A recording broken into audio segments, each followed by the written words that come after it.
All right. Perfect. Welcome. Contributor Appreciation, Soapbox, Jamal Thomas, Mrs. Thomas, Power Couple, doing the fucking news. Welcome to the Soapbox. Dun, dun, dun.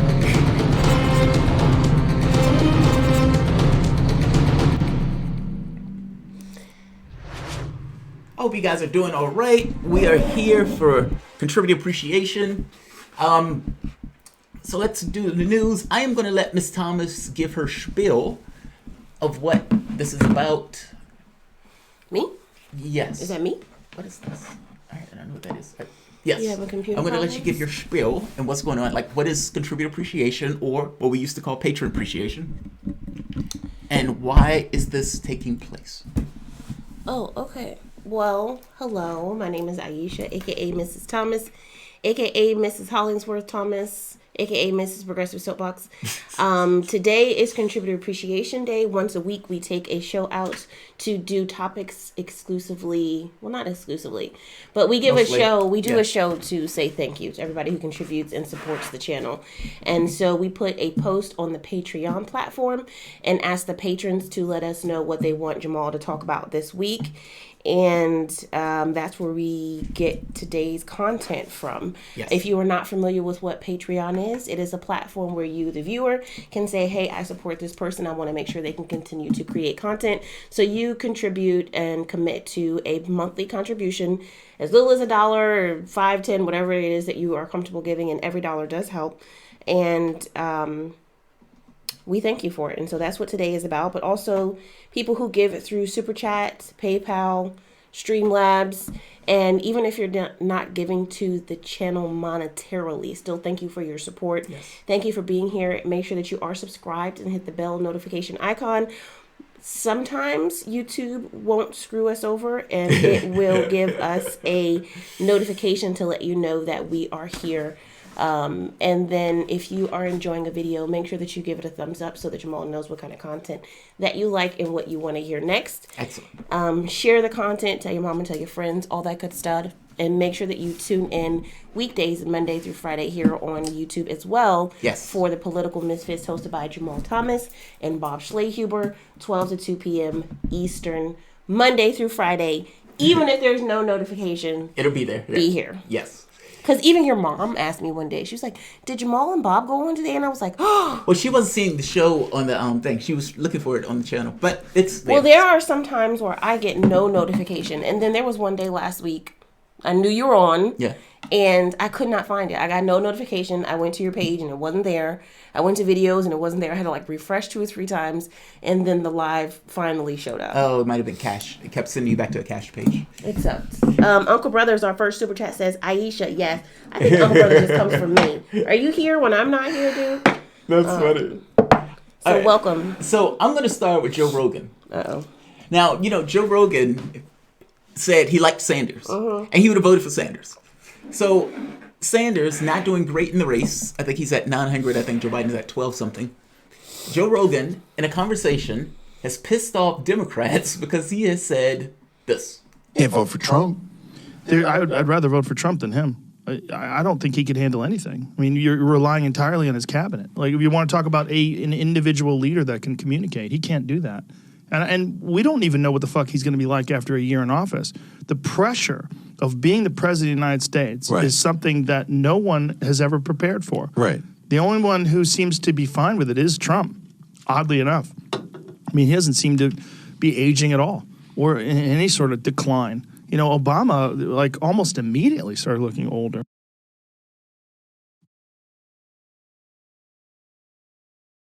I was looking for my other channel. All right, so that's his point. He's like, look, Joe Biden is losing his mind, and what is he going to be like in a year? Because, he's right about Obama. Obama started looking real Yeah, quick. he had a lot of gray. Yeah, he got so gray. He got so gray, and you can see the bags on his face. Somebody and all did this. before, not a It's like a before and compilation, after. but it was like a progression of him Yeah. through the 4 years, and it was like. So what does Joe slow Biden look decline. like after a year? If this is how Joe Biden is now, can you Joe Rogan has a point. Now, my argument against Joe Biden is a little bit different than his. His argument is more so that guy's losing his mind. and between somebody who's losing his mind and is going to completely rely on whoever he puts in his cabinet because he's senile or at the very least cognitively challenged, I'm not voting for that guy. I'll vote for Trump over this guy. Now, this is Joe Rogan who said he would vote for Bernie Sanders. Right. And when that platform was beyond, he would probably push for Sanders. And in this entire interview, Joe Biden, he comes across, he's on the left. Like, believe it or not, Joe Rogan is a lefty. Like, when you listen to the stuff that he talks about, Medicare for all, and yeah, it's fucked up that people don't have health care. That's a lefty position. Yeah. So it's not like I'm voting for Trump because I love Trump. I'm voting for Trump because Joe Biden has lost his mind. Now, how can you blame Joe Rogan for that? Now, my argument against Joe Biden is somewhat different than that. My argument against Joe Biden is more so, if you are a lefty and you are continuing to vote for somebody who in no way would ever get you and your priorities accomplished, then you are essentially voting for your own malignment. The argument of you have nowhere else to go has cowed lefties for 40, 50 years. And because of that particular argument, lefties have been in this weird position where they would latch on to the Democratic Party, whatever the Democratic Party did, because they were terrified of Republicans. And so lefties who had this conscience of the nation, at the very least their curse or their blessing, however you want to see that, the empathetic component of our country, cowed behind effectively a right-wing neoliberal party. We have lost the mission. And part of regaining that mission is to be able to say, I am not voting for that. Lefties need to organize themselves into something that is not the Democratic Party. It needs to fundamentally pull itself out and be willing to say no, to have certain standards that you stand by, as opposed to this race to the bottom of, okay, we'll vote for whoever this guy is, this random fucking hack, just because of who he's not.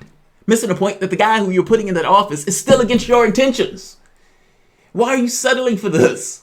If the Democratic Party loses, they lose.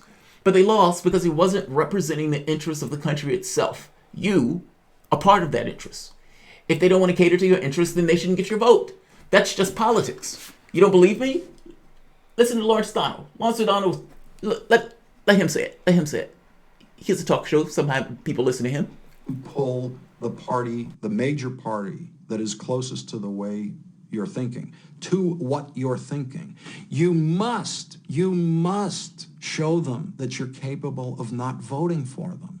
Because the way the Democratic Party is run now for quite a number of presidential cycles is they pick a nominee in a kind of half-assed process that doesn't really represent much of anybody, and then they tell everybody to just shut up.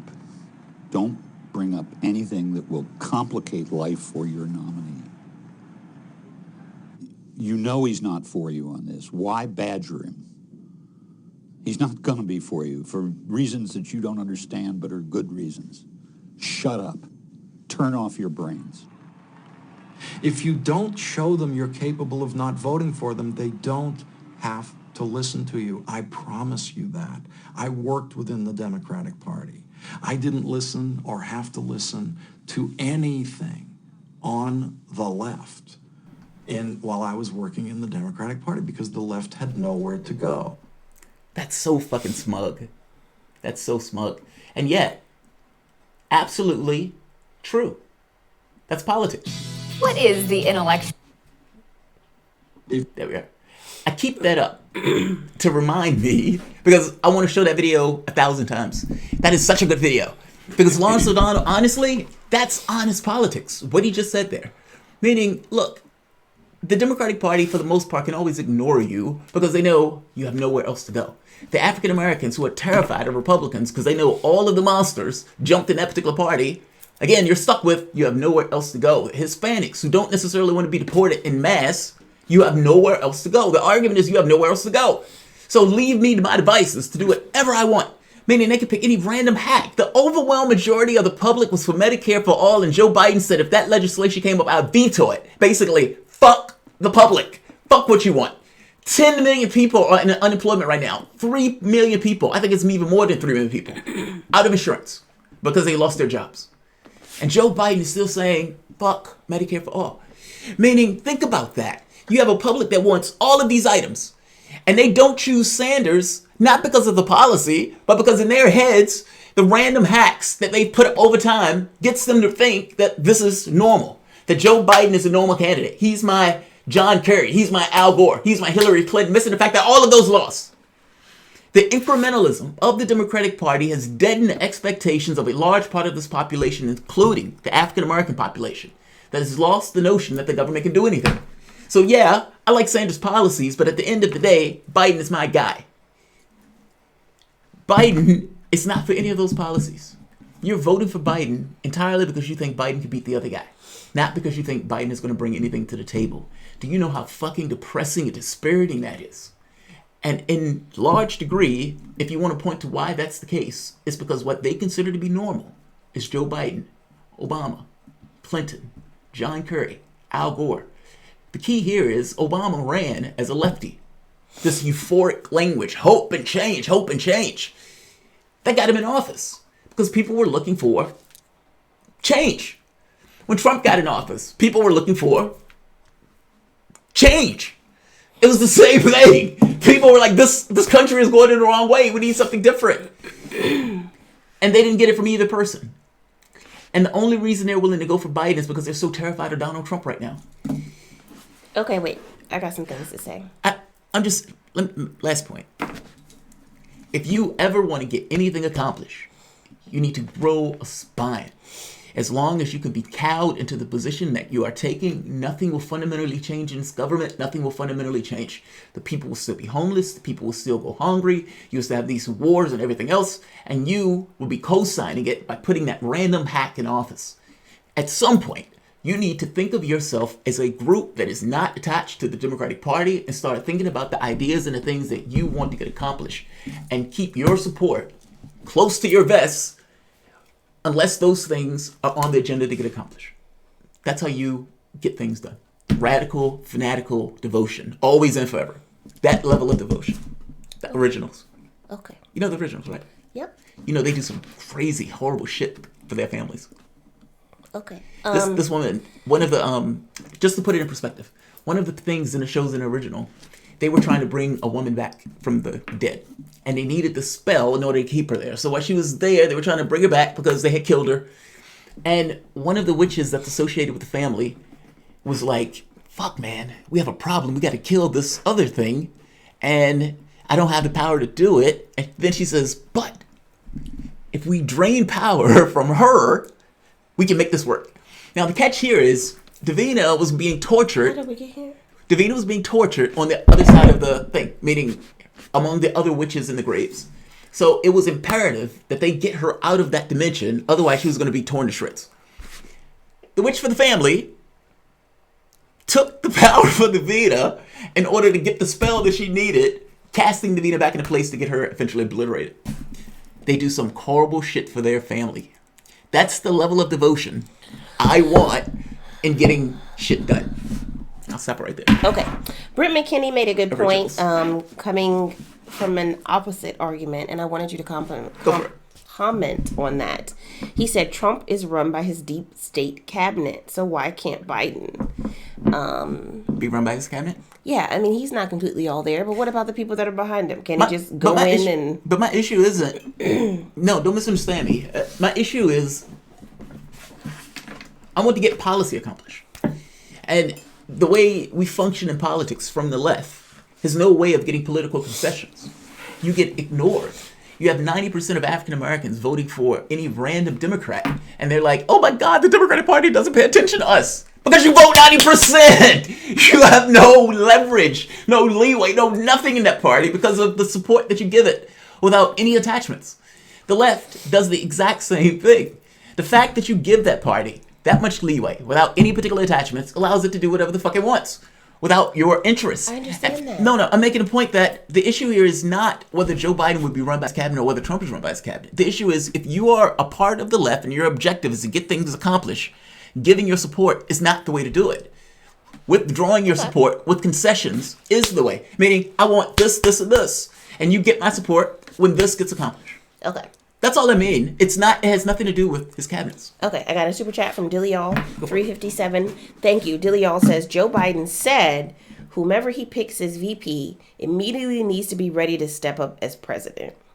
Because he is out of his fucking mind already. Yeah. He understands the situation. Yeah. James He gets- Daly, or Jamie Daly, I'm sorry, thank you for the super chat, says, this one's a little off topic, so I don't know if you want to Go for it.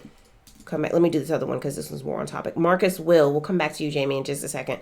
Marcus Will says, Rogan and Weinstein also said that Tulsi was best prepared to deal with COVID-19. 30 seconds before the Biden comment. Yeah. Interesting. He did. Agree with that, too. Yeah. Tulsi, it's funny. You know, Rogan and Tulsi had this really long conversation, like 3 hours. Every conversation with Joe Rogan is a long conversation. But that makes it awesome, right? Because you get... Look, I keep saying Rogan is an awesome interviewer. I always call him the everyman. It's a good platform because it's like this uninterrupted, uninhibited kind Just of... any conversation. Right. You can be talking about weed, you can be talking about porn, you can talk about anything with Joe Rogan. And so he gets these people in these kind of odd, off-ball conversations, but he has this really long conversation with Tulsi that was really good. So he likes her. Same thing with Sanders. Sanders sat down with him and had this So conversation. you I think it was like agree 30 that minutes. she would have been the best to handle? I don't know about the best. I think Sanders would have been better prepared because Sanders is more in the socialist camp. Like he would have had the Defense Production Act immediately because again he would be like, fuck those corporations, do what you need to do. Like I just think he would have been more aggressive in dealing with it because he would have been less concerned or less constrained with corporate interests. The way the Democratic Party is now, they're more constrained with it. Like Sanders put out his plan to deal with this, and you know it's expensive, but anything was going to be expensive in trying to deal with something like this. We have. What, 10 million people that have filed for unemployment at this point? 10 million people. In 2008, when people were freaking out and losing their jobs, do you know what the number was? 665,000. We have 10 million. And this is just the beginning. This is just the beginning. Put it in right here. This number, I would wager, is exponentially higher than what it is. Why? Because we don't have the test kits. Meaning, the more people we test, the higher that number is going to get. 331,000. Well, let me flip it to make sure we get the right accurate number. 333,227, 21,870 new cases, 9,540 deaths, 1,089 new deaths. That number is going to get worse. It didn't have to be this way. Sanders' plan was effectively make sure every worker continues to get a paycheck. Make sure Medicare for all for pretty much everybody. Get rid of rents for the next 4 months. Get rid of the bills for the next 4 months. Like he was going through and saying, basically, make sure everybody stays whole during this process. Right. Give everyone $2,000 regardless of who they are, regardless of their income level, meaning even homeless people should have been getting $2,000. I don't know how they were going to... Do we know what Tulsi's plan was? I do or not. What it would have been? No. But Sanders just put his plan out. But the plan is wide sweeping. Like it goes across the board in regards to trying to deal with the pandemic from the standpoint of supplies, from the standpoint of people and their families. Didn't you just do a video on that? I did. Okay. Yeah. So check that out if you want the details. Yeah, there's a video in the my last video actually. Okay. But can you open up the super chat so we can? Yeah. James Daly had one about Jamie. Why do I keep saying James? Jamie Daly had a super chat about. Are the Dow related to the Q? What is that? Q. Al has made its first move. AI has made its first move. AI has made its first move on the board with the disruptive tactic. How will humans react? Are the Dow related to the Q? I don't know what that means. Is he talking about Q and Star Trek? Who's the Dow? Well, Dow, the stock market. Well, that's what I thought, but then he said, Jamie, can you clarify for us? Yeah, I don't know what that means. We're a little off. I haven't had coffee today. Yeah, the Dow related to the Q. I don't know what that means. I mean, look, it is disruptive. It's just, it's a pandemic. Shit happens. Like, we get so wrapped up in our petty dramas. Like, we kind of go around, we mess with our girlfriend, we mess with our wife, we do our job at work, we play our Xbox, swimming, sauna, manning petties. It works. And we do that for years. That's our life. Small, insignificant, mostly irrelevant. It's a life. But that's not real, per se. The pandemic reminds us of that. Because those jobs are not real things. I mean, yes, you're doing something. You're making a resource. Yes. But the construction and organization of the company that allows you to do that is just a conceptual organization. Ultimately, you guys are just building a particular product. The breakdown of that is shown when you get a pandemic that reminds you that, oh shit, right, there are other things than what we're doing in order to make cash. That pandemic, for the most part, is just a real thing that you have to deal with. it's a passing thing. It's like a 2-month thing. I don't understand the people who I don't know. I just look at this stuff as you shut the government down, you shut the economy down after 2 months, you restart it. You ensure that everybody is whole. If you're the government, you have the money to do that. The government creates dollars. You spend those dollars to deal with your particular issue. It's got to be the priority, though. That is right. And, I understand the industries need a handout and all this other stuff, but make sure that people are whole. It should be the first and foremost priority. That was not Trump's priority. And that's the issue. And that's why all of these people are ill and dying now. And speaking of people who are dying... Wait, I got to... Oh, go ahead. I'm sorry. Well, I actually wanted to bring in this patron comment because it is related to the current conversation, talking about Joe Biden and all the shenanigans. Jarrett Watson says, Joe Biden has been in contact with Bernie Sanders. The conversation has been said to be about Biden's VP pick. Some people have speculated that Biden has talked to Sanders to pull him in as VP, but I don't think so. I believe Joe has talked to him about picking Warren as the VP. This would be to try to tie Sanders' hands and get him to drop out because there are two people that Sanders can't seem to attack. What are your thoughts on that?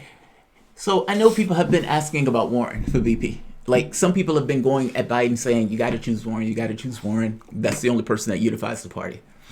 I don't understand those people because Warren never backed Sanders. Now, understand what I mean. I think Warren has bad political instincts. Even if Warren was mad at Sanders, even if she was pissed off, I don't know, snake emojis, part of the Democratic functionary, I don't know. If she would have endorsed Sanders, at the very least, if Sanders lost, she still would have had a certain degree of clout to say, look, I did endorse Sanders. Integrity. Right. I have a certain degree of integrity in this process. You backed me on the left, and I backed your guy.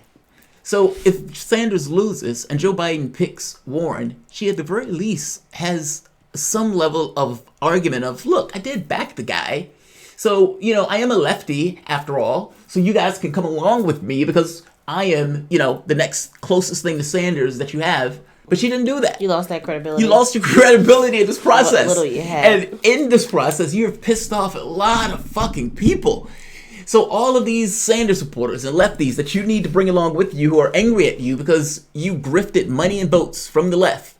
You used a super PAC after running an entire race and telling people you weren't going to use a super PAC. Think about that. I give you cash. You say, I'm not going to do something. I'm not going to use a super PAC. I'm not going to use a super PAC. I have too much integrity to use a super PAC. That's what you say. And then I give you money for months because you're my person. You're my female Bernie Sanders. And I give you money. And then things look rough. You fall in the polls. I'm still giving you money because I still believe in you. You're my female Bernie. And then when it gets to the end of your rope, you say, fuck it, I'm going to use the super PAC. Now, I gave you all of this money for all of this time with the mindset that this woman has a certain degree of integrity. This woman is not going to use the super PAC. This woman is my female Bernie Sanders. And then it gets to Super Tuesday when Sanders wins and Biden runs the board to some degree. And when you look at the states, Warren, being in the race, made it possible for Sanders to lose like 3 or 4 states. Okay, wait. Don't misunderstand my point. She stayed in the race telling people that she was on the left. She told those people she wasn't going to accept the super PAC.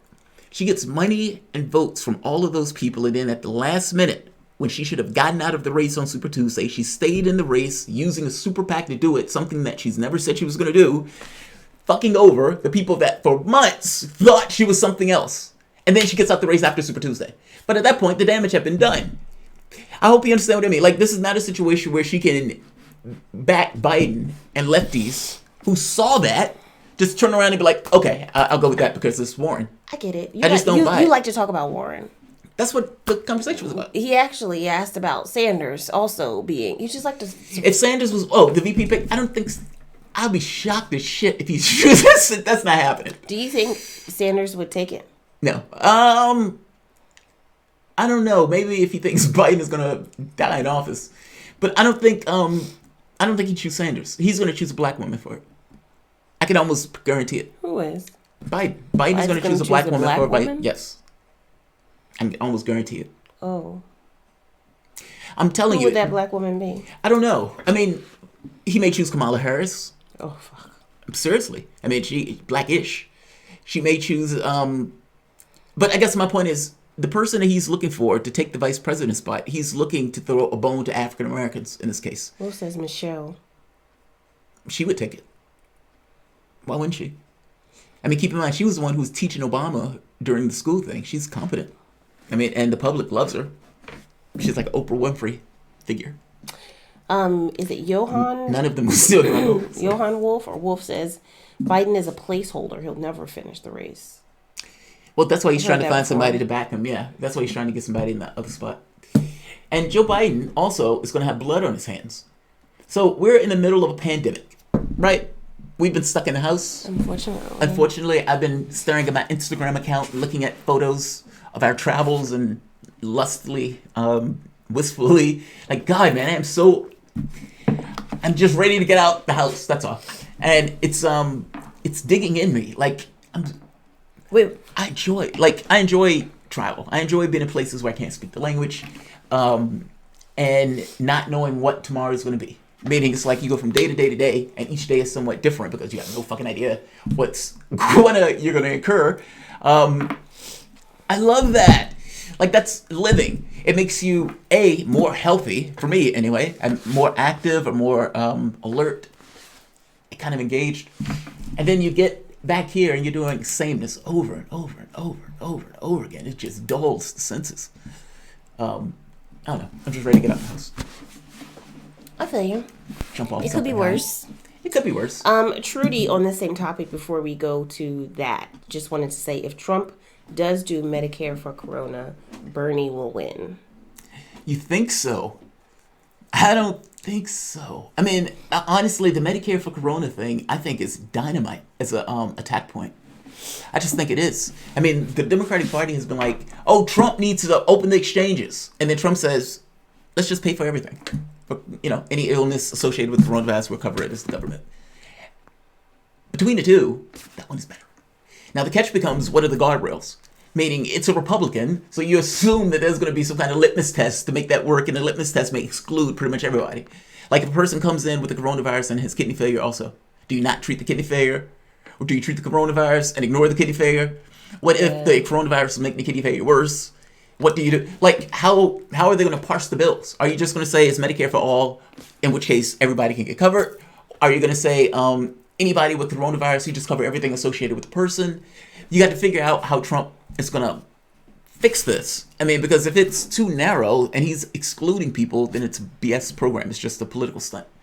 Hopefully, it's not a political stunt. And honestly, the Progressive Caucus apparently had tried to contact Trump to be like, hey, let's make this work. Yeah. So we'll see. But if he does that and he's running against Joe Biden, the Medicare for all stuff is popular. It's not, I mean, look at all the other ones. Medicare Choice, Medicare for the people who want it. They were stealing that because they know it's popular. Yeah. And so if Trump is able to really steal that and say, everybody, Medicare for all with coronavirus, but he has to say it that way though, because he wants the label. Medicare for all with coronavirus. Medicare for all with coronavirus. That's so stupid. Now, the question becomes, well, wait a minute. Why is it okay to treat the coronavirus? I have cancer. I don't want to die of cancer. I don't have the money to pay for this. So it's okay to make sure that somebody gets health care for the coronavirus, but not for cancer, or not for some other illness and disease or some other virus. Why is that fair? The moment that you do some shit like this, the other questions start flooding in, but like, well, why this illness and why not that illness? Yeah. Why not the flu? I have the flu. Can I can't go to the hospital and get free coverage for the flu? No, you can't do that. The coronavirus is worse. Yeah, but why? Why do some people get health care but other people don't? What makes the coronavirus people more meritorious of health care as opposed to the person with cancer? The person with cancer has a higher chance of dying. Why not that person? Like, the argument makes itself. That's why I love this. I love the fact that a Republican is saying coronavirus, Medicare for all with the coronavirus. Because at that point, it's a slippery slope. You've just done what we've been saying that you could do. You just did it for a small section of the population. What does that look like when you just kind of expanded to everybody else? You've just proven proof of concept. Yeah. The moment that this shit happens, where the United States is paying the hospitals in order to cover anybody who comes in. Now, at that point, you're going to have somebody to oversee the hospitals because somebody is going to fuck over the government and the money that is paying the hospitals. You have to oversee it, unfortunately, because you can't trust them. The hospitals often have multiple numbers of books in the way that they look at their expenses because they're making judgments on how they're going to charge you. But they're doing what we said they could do. Just for coronavirus. Expand that. Hey, heart disease, cancer patients. Yeah, what are the other illnesses and viruses? Just do Medicare for all! Just do Medicare for all! You have millions of people who lost their jobs. And Joe Biden is still like, yeah, I'm not for it. I'm not for it. And Joe Biden is also going to get people killed. They still want to have that election in Wisconsin coming up. I think it's April 7th. That hundreds of thousands of people have been infected by coronavirus. And they're still wanting to have that election. Look at Sanders when asked about the election. Now is Vermont Senator and presidential candidate Bernie Sanders, who just now has called for Wisconsin to delay its primary. Senator Sanders, welcome. Good to see you. I want to ask you about Wisconsin, but first of all, let me just ask you how Jane, how your children and grandchildren are doing up there in Vermont. Well, I think like everybody else in America, we're in a very crazy situation. You know, I'm talking to you from my home, not my office. We've not been able to have physical contact with our 7 grandchildren. We are worried about many of our friends. We just received information literally within the hour that a good friend of ours was seriously ill. Thank God she's recovered. Somebody else who was active on the campaign has since passed away. So like everybody else, we're living in anxiety and understanding this is a very crazy moment in the history of our country. Unprecedented, in fact, and that's why you're now calling for Wisconsin to join the other states and postpone its primary. Tell me why you think that's so important. Well, it's not a new idea. I think over a dozen states have done that. And the answer, Andrea, is pretty obvious, is we don't want people to have to risk their lives in order to cast the vote.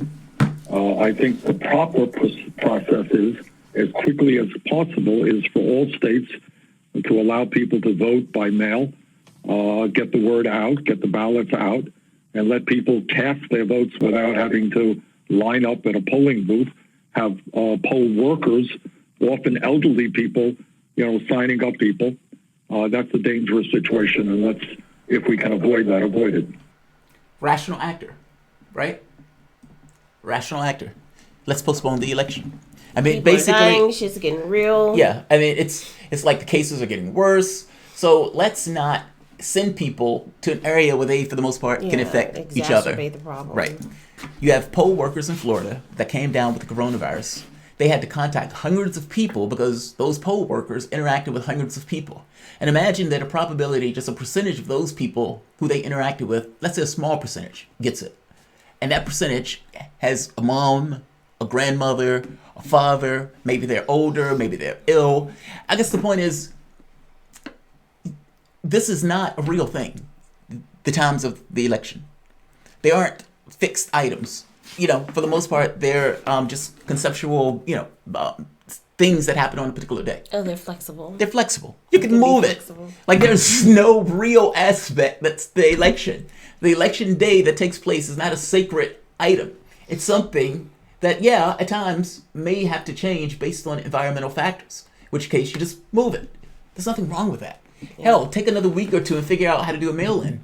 Meaning you can find other ways to do the election. It doesn't necessarily have to be in person where people are going to these places and potentially getting ill or infecting other people. The United States at this point is an epicenter of it. We need to act like it. However, you have one Joe Biden who doesn't think that way. When Joe Biden was asked, same question. Wisconsin now having its primary. Not so much. Not so much. Not so much. Your opponent, Senator Sanders, has said that should be put off, and the governor now joined that chorus as well. But it looks like it's going to happen. Is that wise? Well, look, I think they should just follow the science. What I've been hearing, I've been following like you have, like everybody has, watching the court action. Is still in court now, but I think whatever the science says is what we should do. And does that hold for the convention as well? Are you open to the idea that it just may not be possible to do the convention in August? Well, we're going to have to do a convention. May have to do a virtual convention. I think we should be thinking about that right now. the idea of holding a convention is going to be necessary, but we may not be able to put 10, 20, 30,000 people in one place, and that's very possible. Again, let's see where it is. What we do between now and then is going to dictate a lot of that as well. But my point is that I think you just got to follow the science. Listen to the experts. Listen to the Faucis of the world. And if that's the case, it's the case. But we cannot let this, we've never allowed any crisis from the Civil War straight through to the pandemic of 17, all the way around 16. We have never let our democracy take second fiddle. We can both have a democracy and elections and at the same time correct the public health. But I think it's time we start thinking about how we're going to hold elections, whether we're going to have to spend a lot of time figuring whether we do, is it going to mostly be by mail, which is not the preferred route? I have no idea what he is talking about. It's getting more and more painful to watch him. And you know, the wild part is he is lying. We have postponed elections before. Meaning, postponing an election is not the death of democracy. For fuck's sake. He's like, democracy, and democracy doesn't apply. We have moved elections before. You can move an election. It's a political decision. You get together with the, other congressmen and say, hey, we need to move this election because there's a pandemic and we can move it to a month and, we can make that work. He just wants those people to go because he wants to wrap up the election as soon as possible to get out the primary. He's okay with moving the convention because at that point, he's already been chosen as winner. That's what this is about. He doesn't give a shit about your health. They're telling you to not do what Joe Biden is telling you to do. And this stupid mantra, follow the science. I'm just following the science, man. Do what the science tells you to do. What does that even mean? Just do what the science tells you to do. It doesn't mean anything. That's the point. It doesn't mean anything. Science tells us this is going to be a fuckfest. It's going to get worse, in which case you should probably advocating for people to stay in the house. The mayor of Milwaukee, Madison, Kenosha, and more asked Wisconsin DHS secretary to use emergency powers to postpone the Tuesday election, according to letters provided to Politico. Can you put this on the screen? Yeah. Joe Biden is telling people to go to something that everybody, or at the very least a large number of people who are close to it, are saying, don't do this. You're going to have people who not go to the polls because they're terrified that they're going to get ill, meaning you are suppressing the vote in this process. Not just suppressing the vote, you're also making it a situation where the people who are going to vote for fucking Joe Biden, or even Sanders in this case, could potentially get ill or get someone else ill. You're going to have blood on your hands in pushing people to do this. The stupid mantra, follow the science, is one of the stupidest things I've ever heard. You get asked a straightforward question and your response is not a yes or no, it's I follow the science, I follow the science. The science tells you to keep your ass at home. But you don't want to say that. You're okay with people dying if it's to get your raggedy ass in office. That's a goddamn shame. All of these people are saying, no, don't do this. Don't do this. And you ask Biden, he's like, yeah, fuck it. We need to have this election. I need to win. I can't stay up for that long. I'm sundowning. I need to get this over with. I need to wrap this up. The longer I stay in this, the larger the chance that Sanders has to catch up with me. That's what this is about. He doesn't want to collapse. He has seen people collapse in this particular election. He saw Elizabeth Warren collapse. He saw Kamala Harris collapse. He is not immune to a potential collapse in the way that he's been talking about this particular pandemic. Joe Biden knows that, which means Joe Biden is trying to get this done as soon as possible while the momentum is on his side and people just think he's inevitable. If that fades and he gets to some of these other states, he doesn't want to take the chance. That's why they keep saying Bernie needs to drop out. Bernie needs to drop out. We don't want to do... He doesn't want to stand in the light of the election itself for too long because he thinks that his makeup will fall off. So this nonsense about doing Wisconsin, you can postpone Wisconsin. And yes, I want the election to be to some degree elongated because I want Joe Biden more in the sun. By the same token, I'm a rational actor. And I realize that in the same way that people got infected in Florida, people can get infected in Wisconsin. Right. And the fact that the governor and all of these other people are saying, don't do this, gets across that it's an issue and it's a bad thing to have that particular election. For the DNC and for whoever is allowing this, shame on you. Shame on you. You have death. You have blood on your hands, Joe Biden. You have blood on your hands, sir. That's where I'm at. And to show that Joe Biden clip, there's a clip of Trump eating Joe Biden alive. This is what Joe Biden has looked forward to, and he is not ready. He's not ready. The Democratic Party doesn't want to bring up Joe Biden's cognitive difficulties. They don't want to bring it up. That's weird to me because I might not bring it up, but this guy's going to bring it up. This guy has no issue bringing it up. And this is just the beginning. This is just the beginning. This is going to get worse. I don't want to comment as to whether or not, but I agree with their decision 100%. In the back, please. Joe Biden actually just attacked you in a tweet. I don't know if you have seen it. He just what? Attacked you. He just said. Well, he didn't write anything. Look, here's professionals from the Democrats Mr. President, let writing. me just read what he said. He said Donald Trump is not responsible for the coronavirus, but he is responsible for failing to prepare our nation to respond to it. How do you respond to that, sir? He didn't write that. That was done by a Democrat operative. He doesn't write. He's probably not even watching right now. And if he is, he doesn't understand what he's watching. But just so you understand, it was very nice what they wrote out. I don't know, they released it at a strange time, sort of a strange time to release something like that. But he admitted I was right. And if you read the Federalist story, which most of you won't, because you don't want to, but you'd learn something, because if you go, it goes through a chart, times. I was early. Dr. Fauci, I don't think he's changed his mind, but he said it was a very important step when we stopped China from coming in from the specific area that was heavily infected. We'd have a whole different thing right now. So I don't really know what Joe Biden said. I don't really care. And again, I see every once in a while I'll say something, I'll make a speech, and then it'll be critiqued, and I'll get this beautiful, brilliant critique. Joe Biden didn't write that. Joe Biden didn't write that. He wished he did, but... This is just the beginning. He's basically saying Joe Biden is not bright enough to write. He's not watching this, and if he is, he doesn't understand. He doesn't even understand what he is watching. His cognitive faculties have degraded to such a degree that he's probably asleep right now, and even if somebody had to prop him up to watch, he would have no idea what is being said here. He's out to fucking lunch. And he has people to do that. He doesn't have the capacity to do that.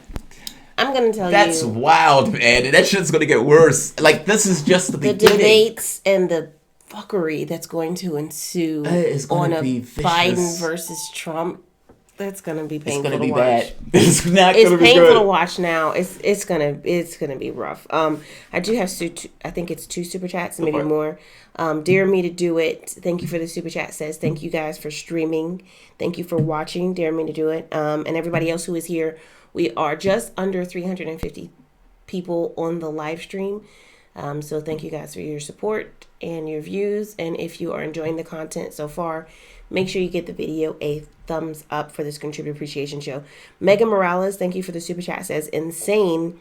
Biden supporters argue talking about Tara Reid's story is politicizing sexual assault. By the way, this and pushing people to vote in pandemic, they are egregious. Yeah. So, speaking of the pandemic, let's look at Trump's screw-ups. And the reason I say Trump screw-ups is because Trump is the president of the United States. He has vast powers that he could use at his disposal that he did not. He did not take provocative action in the beginning when it was clear that this was going to be pretty bad. He did not use the Defense Production Act to get the products and supplies that each and every, all of these places needed, especially the hot spots in New York. And so we have, at this point, the damage and the results of that damage, especially in hotspots like New York. This is a nurse who just lost her job because they wanted her to work in an area that was unsafe. I quit my job today. I went into work and I was assigned to a COVID patient on an ICU unit that has been converted to a designated COVID unit. None of the nurses are wearing masks, not even surgical masks in the hallways when they're giving report to each other. I had my own N95 mask. I told my manager I understand we're short on supplies, but let me protect myself. Let me feel safe. I have family that I have to come home to, and the way things are looking, this isn't gonna get any better. America is not prepared, and nurses are not being protected. That's one. I have one more. Now, they were telling doctors that you'd be fired if you make videos like that. Meaning, if you go out and tell that don't have the supplies, that we're not able to do or handle this particular burden, that you would be fired from your job. That was one of the things that came out. Let's hear this. Some of them receiving, and we want to be supported while we're doing that.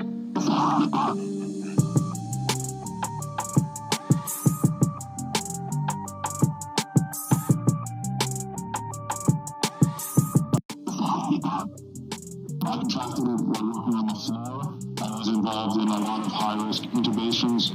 I wore PPE, and I took as many precautions as possible to take in those life-threatening situations.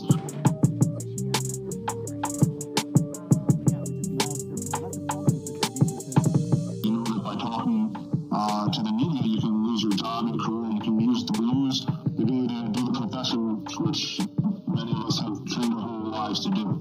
It's hard to stomach the risk to myself, to my family, to my patients when I'm getting told what to do or what to say by people who aren't on the front line in these situations. The problem is if you're a physician working at a hospital that hasn't been hit yet and you show up to work with a surgical mask or N95 mask, you could be fired because the administrators will tell you that that's not the image that they want to portray. It does sting when you're told, even though you're putting your life on the line, that for the reputation of the hospital, your job and your career and patient care could be compromised.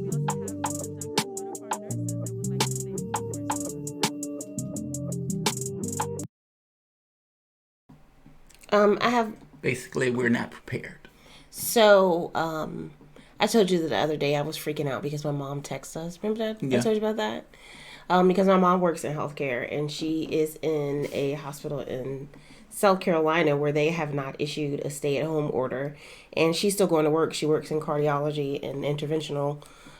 She does interventional procedures and stuff like that, and they're still going to work. And I don't want to say my mom is old, because if for some reason this gets back to her, I am still scared of my mother. So I won't say that she is old. But we have a group text between my three brothers and I and my mom, and we got a message last week where my mom texted us and said, what is a platform I can use to talk to all of you guys? I have something to talk to you about at the same time. And we were all like, what the fuck? Like, I immediately called her, and my brother called her, and we were like, what the hell is going on? And I just was waiting for her to say she had contracted it. And she said no, but we need to talk about the reality of what happens if and when I get sick. And if something happens to me. And we were like, fuck, nobody wanted to hear that, of course. Yeah. And so my middle brother was losing it because he's telling her, you need to stay at home. You just need to stay at home because they're not implementing the precautions that need to be implemented. Well, you heard that nurse. Right. Well, one thing that my mom said was that because they're still learning about the virus, it's how it's contracted, how it's spread. They're getting more information every day. And so I guess that she was just recently in like a briefing, and they had only been supplying masks to some of the people that were doing the procedures, like if they were putting in a cath or something like that, or a pacemaker, or whatever. Just the people who were at the head of the patient had to have a mask on, but that was it. Because they were closest to the patient's head, but everybody else fair game was fair game up until recently. And they hadn't been like asked or encouraged to wear a mask throughout the hospital. It's scary because my mom is not the youngest person. Yeah. She doesn't have, respiratory issues, but you want to get them either. I don't know. Thankfully, I don't work in healthcare. I don't work in the hospital anymore. So I don't know. It's just, it's a scary time because, that you heard about him saying that administration, that's not the image that we portray. Oh, that sounds so realistic to me. After working in healthcare in a hospital for 10, 12 years, that sounds so realistic. That's, we don't want to scare the public. That's not the image that we're trying to portray. You put your mask on when you get into your unit, but don't walk around the rest of the hospital with your mask on. I have to be honest, that makes no sense to me. Hospital administration. I can hear that all the way. Because think about it for the moment. If you're walking around with a mask on, that doesn't mean you're infected. That means you're trying to not be infected. It's possible that you are, but even if you are, that's not the image that they want to portray. The issue is not image. This is a real world thing. It's like if people are walking around with masks, I assume they're trying to stay uninfected. Right. That's my only assumption. Now, if they're in the hospital and they're walking around with it, I kind of expect it because it's a hospital and the people who work at the hospital shouldn't want to get infected. I don't understand this notion of, I don't like that image. What image are we talking about? That hospital? The hospital is a hospital. Of course you're going to have people, if you have corona or something like that, go to the hospital. Yeah, but typically you don't see your nurse coming in from their car with a mask on all the time. Like nurses come in, they go into the locker room and they put on their stuff. But I guess what I'm saying maybe the difference is there is a different image that is portrayed with someone being in full-on protective gear and wearing their PPEs all day long, every day. Maybe this is my screwed up perception because I've been in hospital situations where every time they came in, they had masks and that type of stuff on. I don't know. I look at this as they're trying to stay safe. I don't know what other image that is there. It's a hospital. I mean, what? Oh, I understand, but I could totally. It's just utterly fucking bizarre. Like they missed the point. The point is not, we think that hospital has a COVID patient. It's the hospital has a COVID patient to take care of the COVID patient, and they're taking the precautions necessary to ensure that COVID patient is okay. What other image is there from that? I don't get it. I honestly don't get that. I mean, I get the administrators trying to look at this from all these angles and a financial angle and this other kind of. That doesn't your job. I mean, this is kind of like the decapitation between the administration versus the people who are on the front lines. The people on the front lines are doing the real thing. The administrator is fucking around with image. It's not about image. You have a job to do to deal with the patients. Anybody else who's seeing that particular hospital and seeing people in gear should just assume they're trying to stay safe in the context of whatever they're doing. Right. And it's a hospital. It's a hospital. It's one of the germiest places, besides like a kindergarten room. It's one of like the most germ-infested places ever. And as somebody that has to go into work there every day to be able to treat, Do they not think that there are people in the hospital with other viruses? Yeah, but I guess what I'm saying is in the middle of a pandemic, they don't want you to come in and be like, oh my God, everybody's wearing a mask. Oh my God, it's really sick. It's about placating the public. I don't care about placating I don't either, but I'm telling you what I could see hospital men saying what he said this guy said. The same reason why they're saying don't go onto media and say whatever it is that you want to say. All right, we have a couple of super chats that we need to get caught up on before you go to the next one. Philip Church said, we were talking about Medicare for Corona or Medicare for whatever. Yeah. Philip Church said, only if cancer were contagious would it be a political necessity for politicians to care about how much treatment for it costs people. Yeah, I guess, because at that point you can make it an individual thing. Right, because you were like, well, what is the difference between Medicare for Corona or Medicare for kidney failure or Medicare for cancer? Like you said. Well, that's just you, buddy, so fuck you. Your cancer ain't going to get to me. Right, but the Corona is going to get to me.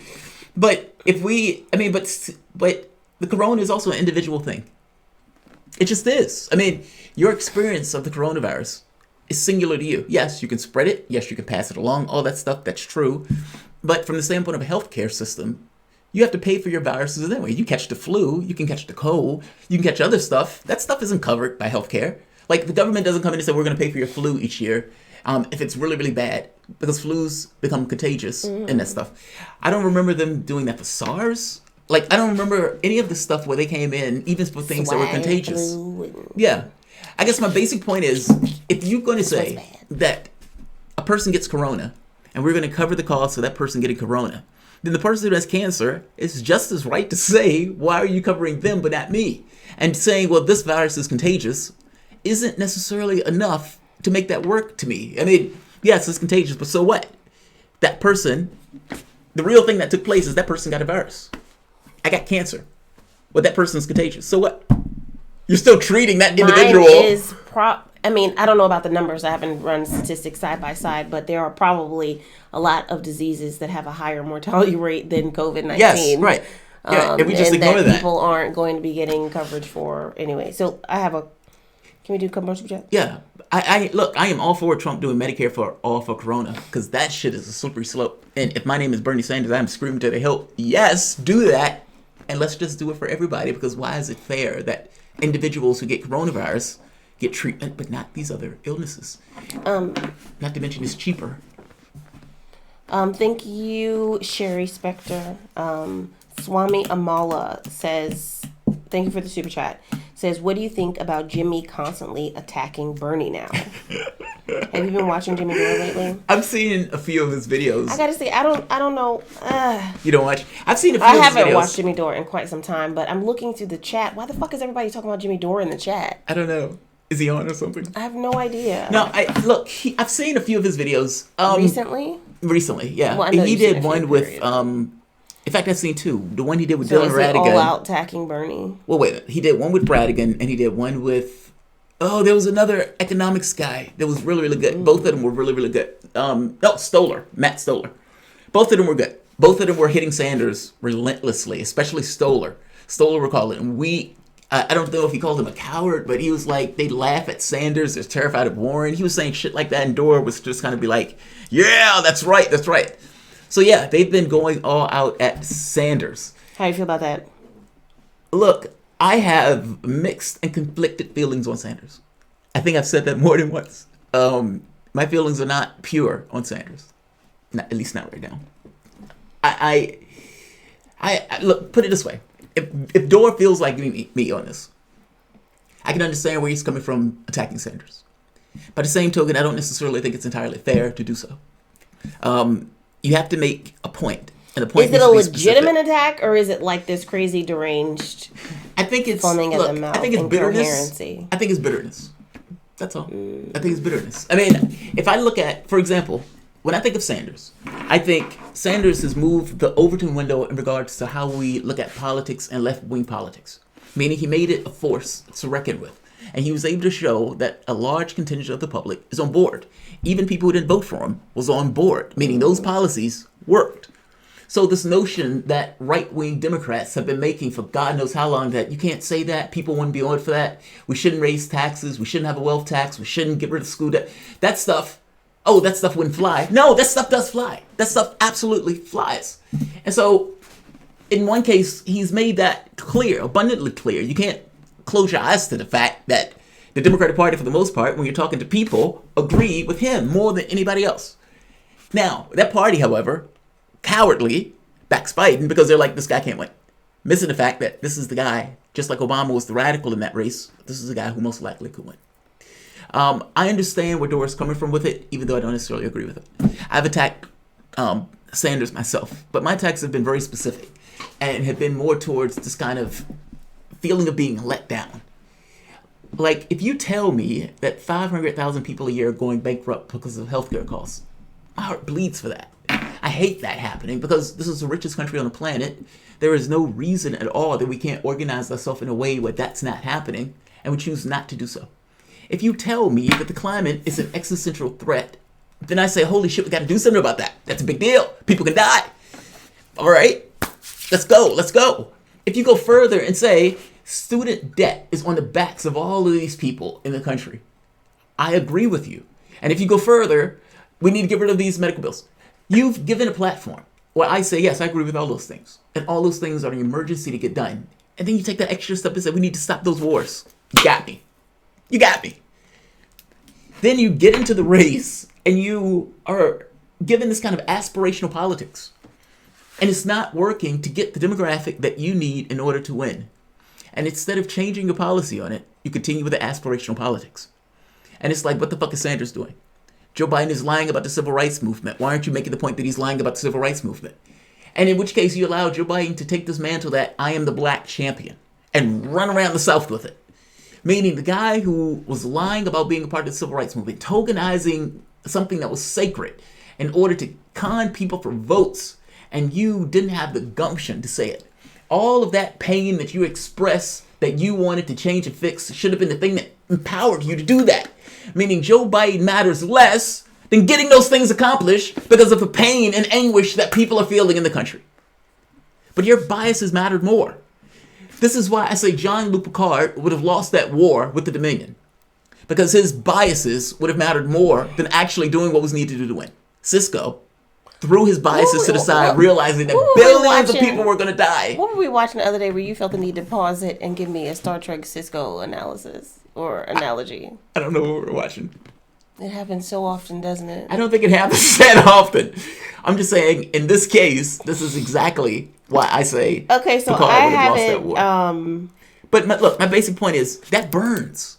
Like, that doesn't sit easy with me. To me, in a contest, you do everything that's necessary to win. And Sanders was in the contest like, I'll do everything that's necessary without hitting Joe Biden. And you're like, what? What? What do you mean? You know he's going to hit you, right? Well, I guess, wait. Let me make my point. I'm sorry. Let me make my point.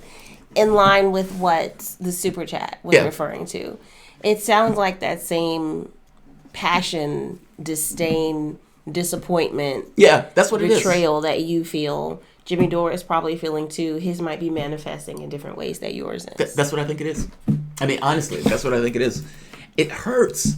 Like, because for like 50 years, you've been out of the political space. And you find a champion in the political space that is speaking your language. And he is fighting for your interests. And he gets the chance and opportunity. He has the name recognition. He has this huge network of people who are backing him. And he is, at some point, number one in the race. And you're going into southern states, the black area. This is Joe Biden's, he is final last stand. If Joe Biden loses in South Carolina, he's fucked. And Sanders is going there just with the aspirational stuff. And it's like, dude, you need to put a knife in him. Like the fact, like, look, as an African American, the Democratic Party, African Americans are rapidly attached to that party.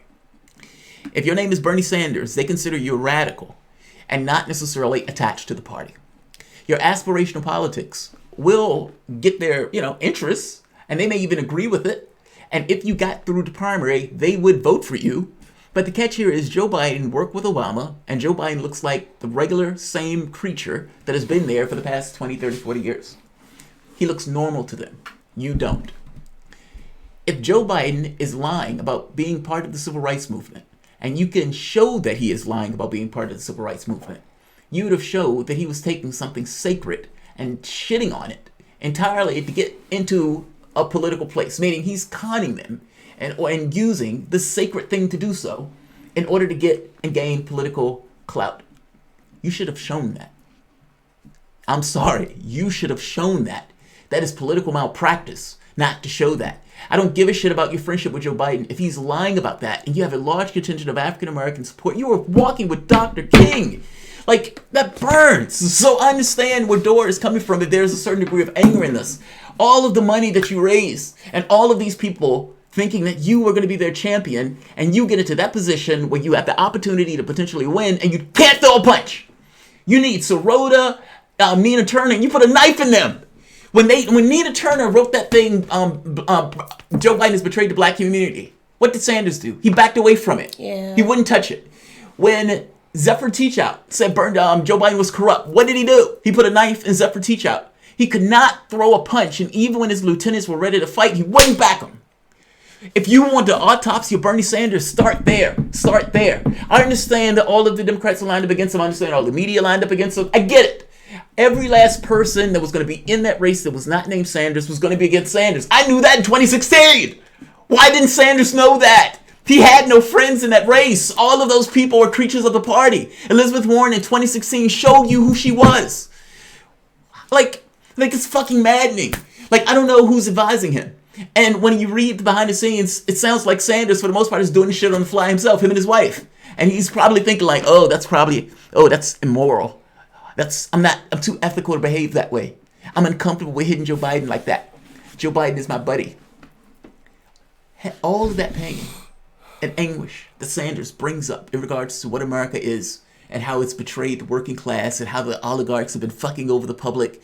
Who the fuck does he think Joe Biden is? Joe Biden is the avatar of that public, of that oligarchical class. He's the guy who said nothing is going to fundamentally change us. He's the guy who's trying to find ways to get them to rub their credit cards through his ass cheeks and put dollars in his G-string. Joe Biden is the avatar of the billionaire class. When Joe Biden did well, what did Bloomberg do? He got out the race. He had no reason to be there anymore. Joe Biden is taking the lead in this. And if Joe Biden is going to win, I'm fine. I don't have to spend any more money. He spent $900 million. And then at the very end, all those people that he hired all throughout the United States, cut him off. Like, done. Out of this piece. Gave the Democratic Party $12 million. Said, thanks for your services. Joe Biden is going to be a person. Everything is going to be great. I'm probably going to get a tax cut. And the world is going to keep ticking along in the way that I need it to tick along. His interest, his issue was Sanders. That's the only reason he was getting to the race, to stop Sanders. My point is, all of them lined up to stop Sanders. But if your name is Sanders, you had to know that was going to take place, including Warren. That's what bugs me about this. It's like he ran this race in a way that made no sense in some degree. You need to have a dark side of your campaign. There needs to be a Section 33 that can do bad things, that's not necessarily attached and tethered to your campaign, even if it's beyond the knowledge of the candidate. Even if it's just, hey, can we do a Section 33? Yeah, but I know shit about it. Fuck around. Like, you have to be willing to do that. If you're, look, everything is subordinate to winning. Period. You can't do certain things, so there are boundaries, but within the context of those boundaries, everything is subordinate to winning. The hypocrisy, the ethics, and everything else, your integrity is a weapon. But that weapon doesn't necessarily lose itself because you throw a punch. It loses it if you tell a lie. There's a difference in those things. I can hit you with something that's fundamentally true, even though it may be brutal to hit you with it. Joe Biden lying about civil rights is a brutal attack, and it takes gains. Either he would lose support from the black community, and that support may go to Sanders. Even if the support doesn't go to Sanders, so what? The issue is that he loses it. You need to win. This is, it's politics. Like, it's just aggravating to me. And right now, Sanders is just running around the country doing the exact same thing. Well, I'm sorry, from his house, doing virtual, all around the country. Okay, virtual sameness. Okay, so... He needs to organize the public in a different way. He needs to make this argument that, look, we need to have a brain trust of lefties, meaning everybody that's ever sent him money, everybody that's on his email list. And he starts with an argument of, we need to be something else. Period. And starts making plans to create a brainchild with all of these lefties all across the United States. That's different, I know, but that's using the cash that people gave him in order to organize lefties where they can have political disposition of the things that they want to accomplish. That way you can get voting in, meaning among ourselves. You can have conversations about what you want to accomplish. It's a brain center. It allows, even if it's not a party, it's a brain center. And the person who can do that is Sanders because he's the one with the fucking list. But he's not doing that. He's not calling for a general strike. He is saying that the rents need to be stopped and everything else. But how do you get that accomplished in the political space when nobody's listening to you in the political space? His argument has to go beyond just politics. When he's talking about a political revolution, he's talking about harnessing the mob to get what he wants. Harness the mob. You have 10 million people that have lost their jobs. The president has given $1,200. You're going to have people who are angry and pissed off, who can't pay their rents, who can't buy their food. That is coming to the United States. Use that. This is the time to use it. That's all. Sanders is just an aggravation to me, even though I get it. I accept that he's done all of these things in regards to bringing that stuff to the forefront. It's a weakness issue with the left. Same thing with Jeremy Corbyn. He's so moral that he misses the fact that his morality doesn't exist. There's no absolute God that makes that one way or the other. That's just him. That's something in his head. And in a political space, that doesn't work in political competition. It only works once you get in office. You can be that egalitarian person once you're in office. At that point, you've won. When you're in a knife fight, you better bring your knife, maybe a fucking gun. Okay. I'll leave it there. That's all. That's in response to the super chat. Yes. Let me go find the other one. On a more important note, Friday Jones says that my skin and hair are flawless. So thank you, Friday Jones. There was another. Thank you for the super chat. There was another one. Oh, here we go. In regards to COVID, Marcus Wool says Tulsi was more active on COVID. She introduced emergency UBI days before Trump took it seriously. Interesting. We should take a bill in Congress over live stream with AOC. Very cool. Interesting. Another super chat from Marcus Will says a lot of Sanders supporters think that Sanders lost because the mainstream and corporate elite billionaire class stopped him. Yes, Jimmy needs to be aggressive on this. Yes, but did he know that going in? Like, understand my question. the Democratic Party lined up against Sanders as a whole. The DNC lined up against Sanders as a whole. The way they were evaluating those elections was against Sanders, especially talking about Iowa and what they did with Pete Buttigieg. The media was against Sanders. CNN and MSNBC trashed him continuously. All of that's true. All of it's true. But all of it was going to be true even in 2016. That's kind of my point. You're stepping into an arena where you know everything is against you. You call it the establishment for a reason. It's the established order. Yeah. That established order has no interest in changing in the way that it works. It builds itself on it. I mean, the media is rich. They're part of this elite class. The people in Congress are part of this elite class. Most of these guys are millionaires. Nancy Pelosi has $100 million in the bank. Do you believe that your political space and your media space, their lives are in any way similar to your own? It is not. You have a media that is completely unattached from you, telling you what's important, with a political space that's also unattached to you, making policy and decisions that are in their best interests, not yours. This is our system. This is our system. It is aggravating, and the way to change that is not going to be throwing, flowers at your opponents. All of them were going to be against you because none of them want to change.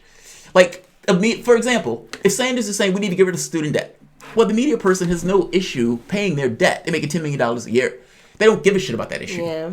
If Sanders is saying we need Medicare for all, they're like, the media person doesn't give a shit about Medicare for all because their medical bills are going to be covered. It's the difference in class. Those people are of a different class in the political space and the media space than you are. And yet, they're giving you their model of the world. This is the discrediting of media to some degree. Look, my only point is that Sanders has done remarkably well.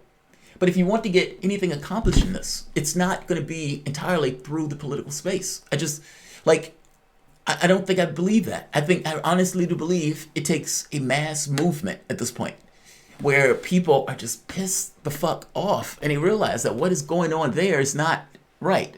Sanders, trying to do this politically, ran into the difficulty of all those things, but all of those things was always going to be there. Yeah. My point is he had to overcome that. But he had to overcome that, and he did to some degree. I mean, he made it literally to the first spot. When you got to Iowa, New Hampshire, Sanders was looked at as a juggernaut. So he was there. It's just there's another element to it that he didn't want to utilize, which is the knife. Yeah. In line with that, Egg64, thank you for the super chat. Egg says Bernie thought he scouts honor his way to a W. Yeah.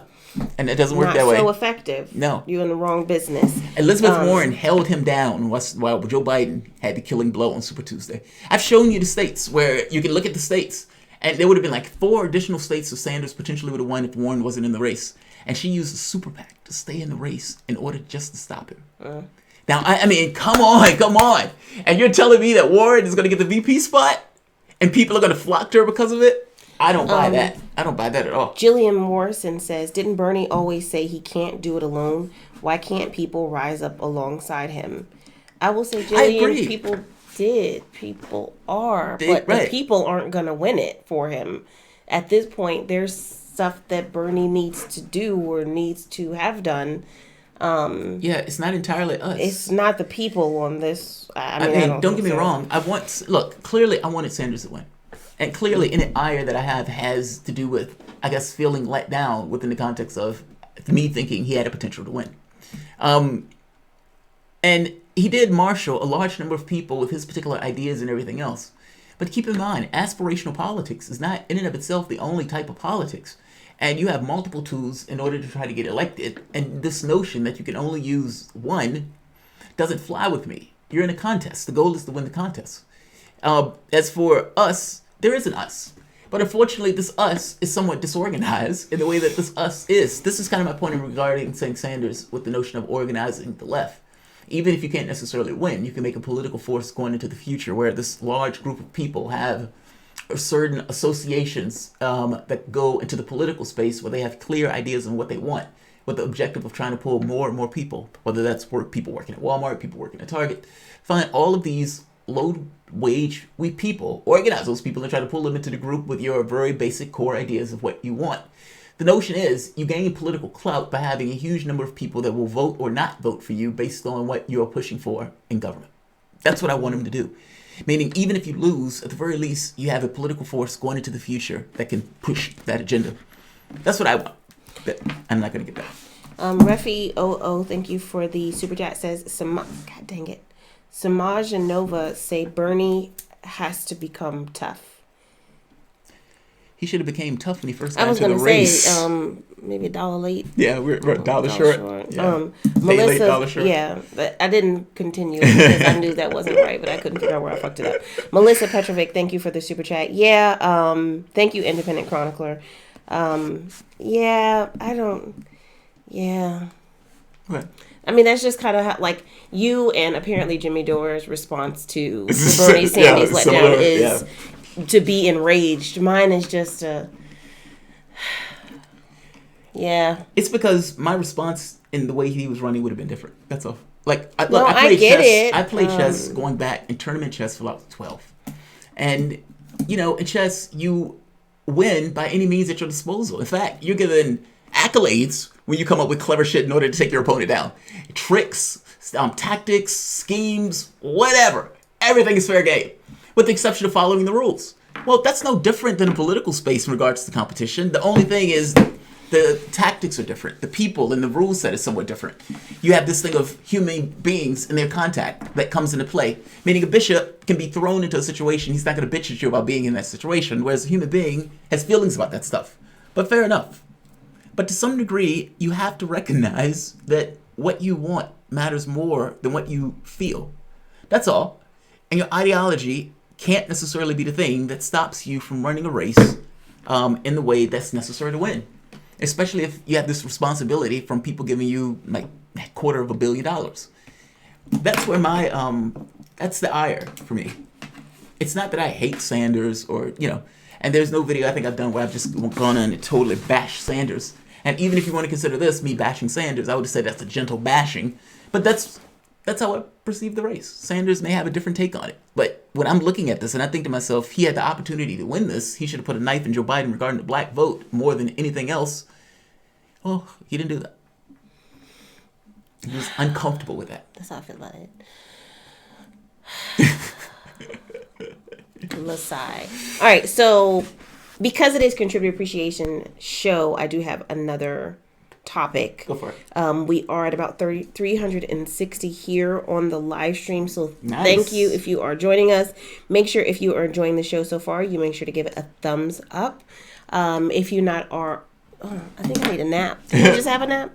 If you're not aware, this is the weekly Contributor Appreciation Show, where once a week we do a show fueled by your content and your topic suggestions to say thank you for everyone who contributes and supports the channel. Once a week we put a post on the Patreon platform to let patrons give their topic suggestions, and that is what we use to fuel today's show. If you're not familiar with what Patreon is, it is a platform where you, the viewer, can say, I want to make sure this content creator can continue to create content, so I'm going to commit to a monthly contribution. $1, $5, $10, whatever it is, and every dollar does help. Yes. But also, this is a show to say thank you for the support and the views for the channel. So thank you everybody who has subscribed. The loyal listeners, the loyal viewers who have been here since the beginning and are constantly engaged in the super chats. Fuck's sake, I need some coffee or something. Who are constantly engaged in the video chats, yes. In the comment section, because sometimes there's really good conversation. Sometimes there's shenanigans going on in the chats. I love my chat. Sometimes it is really good. Because they usually... Look, I often think of the chat group as, and the people who, for the most part, follow the channel, as being on a similar wavelength to me, otherwise they wouldn't be here.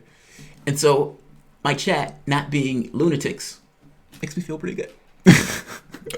Imagine, you can have, some of these people have, hateful chats. On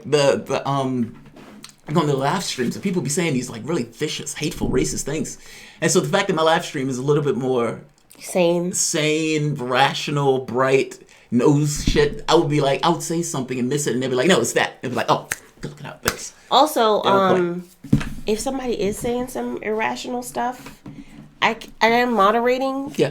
But I don't block people just because they say something that's opposing to the popular opinion. Oh, yeah. Because I'll have people to be like, can somebody get him off of here? So I would just remind you that if somebody is spewing something that you don't want to see, just block them. You can block somebody. I accidentally blocked someone the other somebody day. Being racist, hateful. Now if there's stuff like that, then Yeah. I will step in, and I have blocked people before, but it's not typical for me to go on and block someone. I accidentally blocked somebody the other day because they were getting on my nerves. And as a moderator, I can't block them for just me, apparently. I had to block them from the whole channel, and I didn't mean to do that. But you can, if someone is saying some shit that you don't want to hear, block them. I do have a couple super chats to get caught up with. Go for it.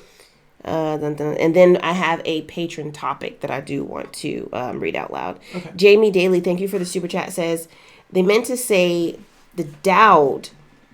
Dowd? When we were talking about the Dow, part of the Q, the Dowd. What is the Dowd? D-O-W-D. Q, God dang it. Continuum. The adherence to strict nonviolence to purposeful chaos and havoc, albeit the best Go players with random moves. The Dowd? Oh, it's a game? What is the Dowd? Why does It's a that sound game? familiar? Nobody said it was a game. Bishop O'Dowd High School? No. I said it was a game. Well, I thought you said moves and whatnot. I meant to say the Dowd/Q continuum. The adherence to strict nonviolence, to purposeful chaos, and the havoc, and to ban the best Go players with random moves. Albeit the best. Reefy, he's gonna look that up. Jamie, because we're missing something like a key component of what you're trying to say. Totally missing that. Refi, and when it's clarified, we're gonna be like, oh, okay. Thank you for the super chat. Tarif, Samaj, and Nova says JT looks like Ninth Wonder. Ninth Wonder. I don't know what that is. We are I hope off that's good. today. Yeah, I hope that's good. Trudy, thank you for the super chat. Says Bernie knows the machine better than JD or JT. That is true. That is true. He does know the machine. But He you might also know better than them, but maybe not good enough. Or he might know the machine, but his approach to the machine may not have been the right approach. I would just say this. True or false? Sanders' approach has gotten them to where we are now, which is him down 300 points. My approach puts a perturbation in Sanders' approach, meaning I'm not changing anything that Sanders is doing from the standpoint of aspirational politics. I'm only adding a darker side to him where he is willing to go after Joe Biden in order to get the constituency that he needs to win. That's all. I have no issue with the way Sanders has run this race. I have no issue with Sanders' political instincts. My issue is with Sanders' biases and ideology that stops him from taking certain steps that he needs to take in order to get the coalition that he needs to win. That's all. That's I think that's a fair approach. I mean, ultimately, if what Sanders does loses, I think it's fair enough to say, hey, maybe you should have changed that. Even if he understands what's going on in the machine and everything better than I do, fair enough. Sometimes you see everything from the side of the board that you don't see in the board. All I'm saying is a perturbation, considering that he is losing right now, might have been his best bet. The fact that David Sirota, Nina Turner, all of these people were in his party screaming, you gotta hit him, you gotta hit him, you gotta hit him. And him and Jane were like, no, that's okay. I think those two are right. Okay. And by the way, to show that my point of view is more accurate, later on, what did Sanders do? He got more tough against Biden. After Super Tuesday, he was like, all right, we're going to have a conversation about this, and this. He listed like 5 different things that he was going after Joe Biden on. That was after Super Tuesday. Now, the catch here is the fact that you're doing it now means that you probably should have done it sooner, which means it was a mistake that you wasn't doing it. So I think I'm right when I make that argument. I don't think I'm wrong on it. Okay, I have Take that, Trudy. Oh. All right, I have an off-topic topic. Go for it. From Uncle Brother from Patreon. It's a long one. Go for it. Uncle Brother says, given the current climate and the proposed implementation of UBI, I don't hear that particular perspective being covered in the discussions surrounding not only what should be done now in response to the effects of the pandemic, but also what's going to happen later.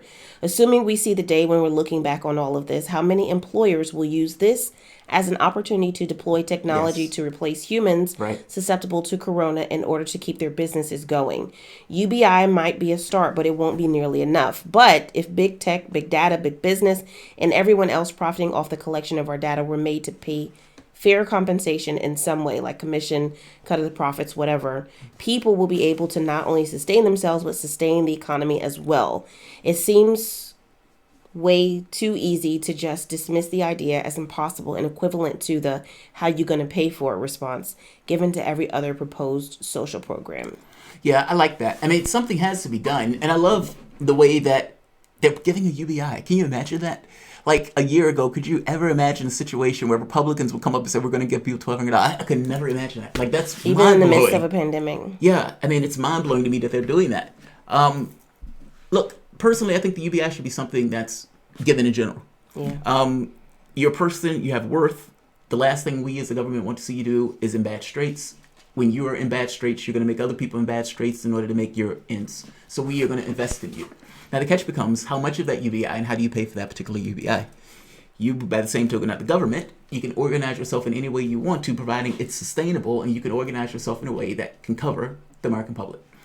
I would not call it a UBI, though. I would call it I would make it something that is so tethered to you as a person that you just think of it and identify with it as yours. But I don't know if UBI does that. What's his name called it a freedom dividend. I think I'm calling it just your person. Congratulations. This is what you're worth. Not your worth. I don't want to say people are worth $1,000. But I'm trying to think of it in terms of not you're a part of this UBI. Well, my thought is you're part of this country. And as part of this country, companies, corporations, the oligarchs, for the most part, is able to get land and resources of yours. And in the way that they use those resources, you should get a kickback from those resources that they're doing. And maybe this sounds like Uncle Brother with the tech stuff. My argument is because you are an American and because you have, as your birthright, part of this country, if they're going to use the resources, if they're going to use the internet, they're going to use all of this technology, all of that stuff, then they owe you for using your particular territory, your particular land. Meaning, I want to make the argument that this is owed to you, not something that's being given to you. I don't want this to be a universal basic income because at some point they can whittle that away. I want people to believe it's theirs in the same way they believe Social Security is theirs. I want them to feel like, I own this. This is what I am owed. This is not something you're giving me. This is something I own because I'm part of this particular country. There's a difference in tenor in the way people look at that stuff when you think of it in those terms. I'm not against that. I mean, look, we organize a society to the best interest of the public. That's the way I look at it. Freddie, go ahead. Freddie says personal finance share. Who, for Sanders? Personal finance share. I think he's talking about the name instead of UBI. Oh, personal finance share. Oh, right. Personal finance share. Yeah. This is in regards to UBI, before we go on to the next topic, Donald Smead says, do you think Congress will have to do a makeup bill with we the people after they skipped town? Is UBI possible? Thank you, Donald Smead. They have to do something, right? I mean, you have 10 million people that lost their jobs. I don't know how that gets ignored. Like right now, they're talking about those checks going out to some people in August. People's rent is due now. Yeah. When I stopped working at my computer job, this was 3-4 years ago, as a software engineer, I filed for unemployment. When I filed for unemployment, the company was like, yeah, we don't want him to get unemployment, even though I lost the job in a way where I should have been eligible for unemployment. And they fought the unemployment claim. Now, assume you have rent the next month, assume you have another bill the next month, or assume you have a car note, assume you have to pay for COBRA, all of these things that you as a person continue to have to pay with, despite the fact that you no longer have a job. And the length of time it takes you to get that cash can fuck you over. Meaning, if you have rent due now, today, it ain't gonna help me. The $1,200 that I get in 2 months is not gonna help. That's my point. Like, you fuck those people over. Those people are gonna be so angry. And 10 million people losing their jobs. Those are people just like you and me who have things they need to pay for that these companies may or may not rehire at the point where these companies get up and running again, if some of them get up and running again. You may have these larger companies just gobbling these guys up. I guess my point is you have to make those people whole or those people are going to be very angry. So it looks like you have to have another bill, but this is the United States and they cater to a certain demographic and not another demographic. So I don't know. They may say fuck the poor. I was going to say fuck the police. I was going to say, what? No, they might say fuck the poor and just skip on. I don't know. Ideally, if Donald Trump wants to get reelected, he better pass another bill.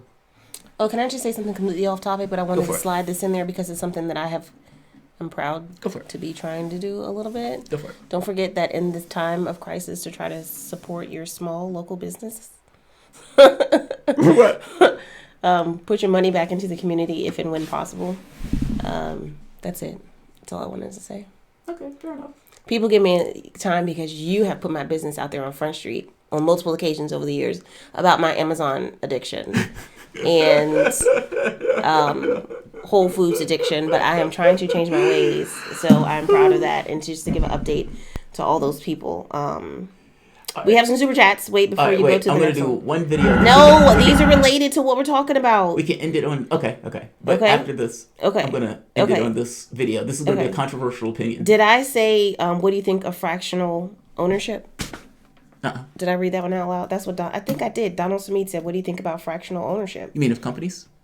I think so. Well, I personally... Look... The notion that we have a CEO and this kind of authoritarian company, I think is insane. It's not a situation where the CEO, despite the fact he's making millions of dollars, he's not doing everything. The employees are the ones that are doing the work. They're taking the load on. And the notion that the employees themselves can't run the company, I think is absurd. I would prefer that companies and employees have more agency within the context of the companies, considering they're the ones who are doing the labor, and they're the ones that are making the product, they're the ones who are making the resource, they're the ones that are providing that particular service. So, look, the fractional thing, if that means employers and employees, or employees having more agency in the company, then yeah, I agree. Meaning they're on the corporate board. I would prefer it to be further than that, where we have worker co-ops and we incentivize worker co-ops or public co-ops, where the public itself or the workers themselves run the companies. But in lieu of taking every company that's already in existence, a union, or employers have to allow employees to be part of the company and the decision process.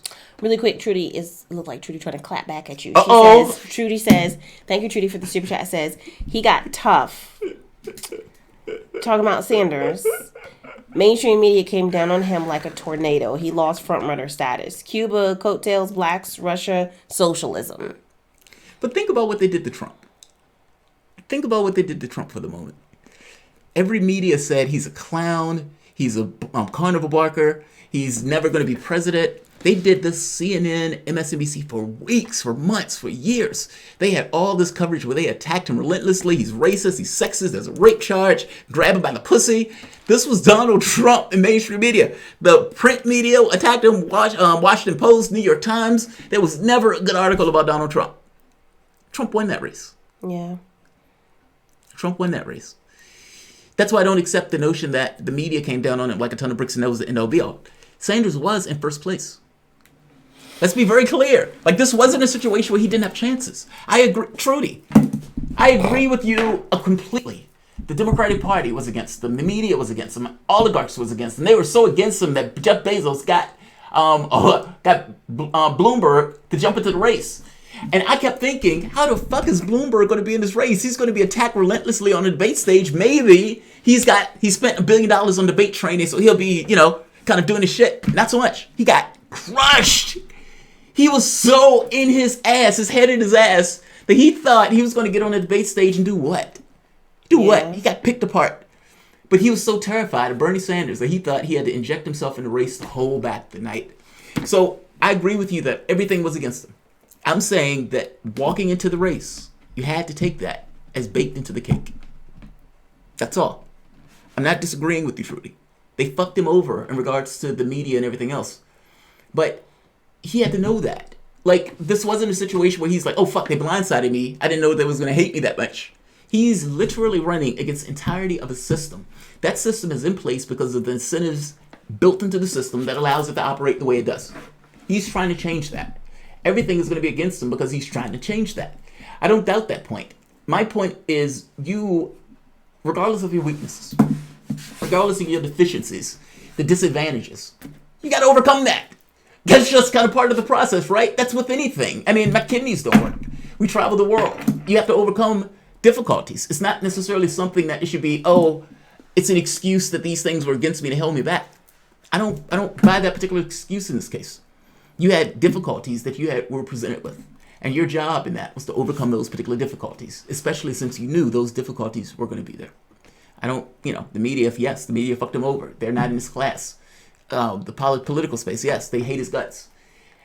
Nevertheless, you have an organization of human beings that you have the potential to rally and change the political space.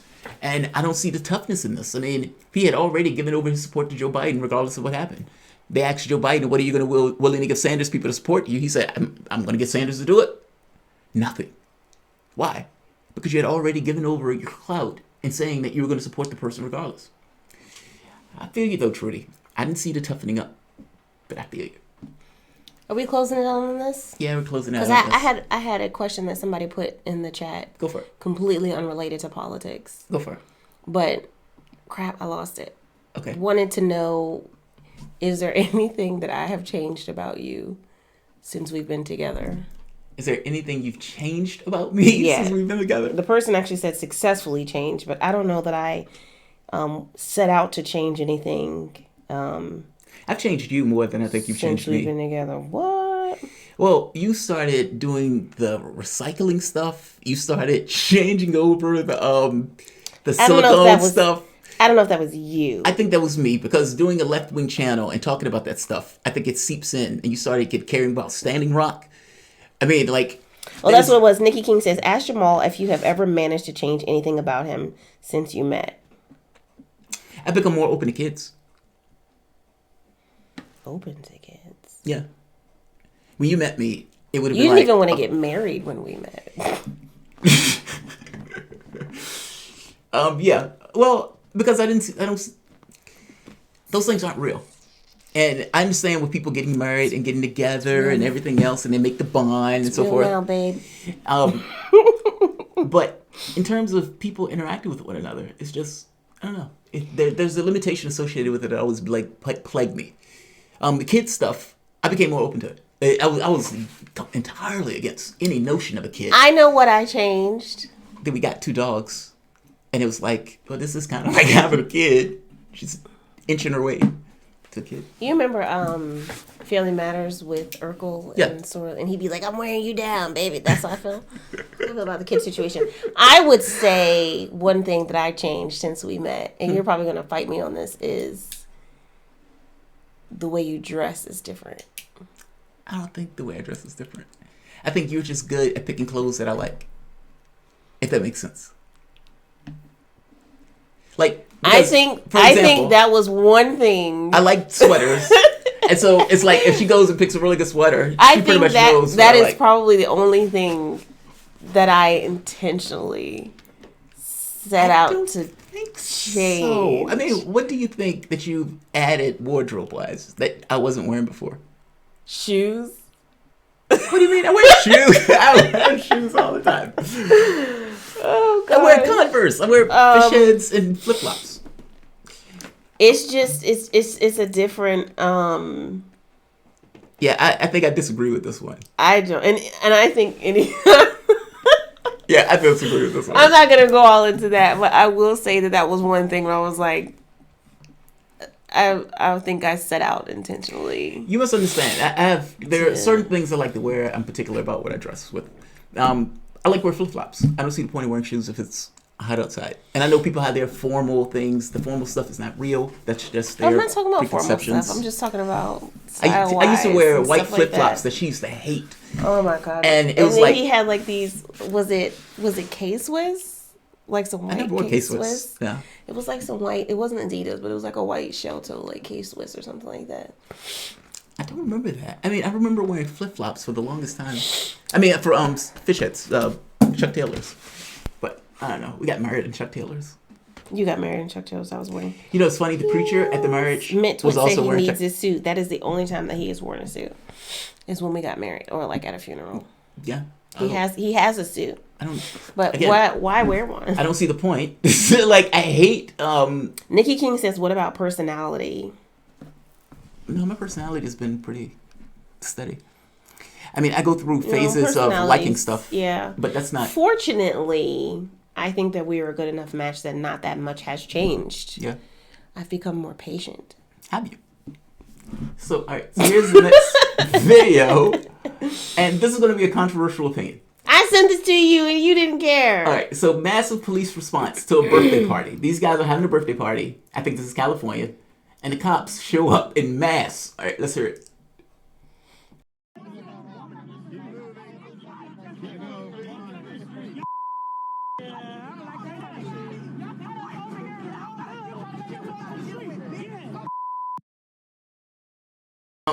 not going well, clearly. Now, some people would say, well, what do you think about that video first? I feel really racist when I watch this video. I'm going to keep it 100 because, and this is going to be controversial. Go ahead. But I'm going to say it. But this fucking video made me want to use the N-word. It was that bad. When I saw it. It was that bad. Because this isn't, I saw the video, my girlfriend sent it to me, and she is African American. She sent it to me, and the same way that you're asking for my response, she has said some shit that I don't necessarily agree with politically. She had said some off the wall shit lately. And so when she sent it to me, I was like, I wonder, what is her response? What was her response? Hers was in line with mine. But when I saw it, I was like, these motherfuckers, all right. I was upset. So when I saw this... Wait. What I was going to say was, this is a video she sent to me, and what it is it's a party in LA. Put the thing back up. The cops are responding to someone calling the police. I think this was just last week. In the midst of all the shit that is going on around the globe related to COVID-19, these assholes had a birthday party for a fucking 1-year-old. And the police came out in response. And from my standpoint, they showed their ass. Dare I say, and this is going to be controversial. Go for it. They shared their color. They act like some fucking, from what I've seen. Some Negroes. Let's say Negroes. They were acting like Negroes. Let's say that. Paul is saying 10,000 stops to stop a birthday party. First of all, it wasn't 10,000 cops. When you see this, it might be 20. But the fact that there was 30 to 40, let me preface this disclaimer. I don't know all the details on this shit. I don't know how it got to what it is in this video. All I know is what I've heard, which is 30 to 40 people were gathered in one house for a 1-year-old's birthday party. And let me just say that the 1-year-old isn't even going to remember that fucking birthday. Well, he probably will now. When you have a birthday party that big for a 1-year-old, it's for the adults, not the children. And I saw 2 kids on this fucking video. Yeah. This was for adults trying to get together. It was 30 to 40 people. And they came out, I think, to respond to the amount of people. And when the party didn't close down or shut down or end, they actually formed a line to get people to leave from where they were. Now, I looked at that and I thought, the cops didn't shoot anybody. Nobody got tased. Nobody got tackled. Nobody got beat up. Thank God. Let's start there. And then I thought, the coronavirus has gotten to the point of 36,000 people. 336,085 people. 24,729 new cases. What is that? 9,052 deaths. This number is massively undercounted. California is literally shut down right now because of the spread of this virus. And understand, whatever those numbers are going to get exponentially higher day by day by day by day. We don't have the test kits, we don't have the supplies, we don't have any of that stuff. African Americans, for whatever reason, seem to be a large number of the people who are getting ill by the coronavirus, including men for some reason. I don't necessarily know why. I don't give a shit about that kid's birthday party. What I want is not those people to get infected or to spread that infection to other people, because again, it spreads exponentially. One of those people could infect 10 other people who can infect a few other people. And I will it's not just them. They might not have symptoms. For somebody to be like, oh, I don't have any symptoms, everybody's good. You don't know that. You don't know that.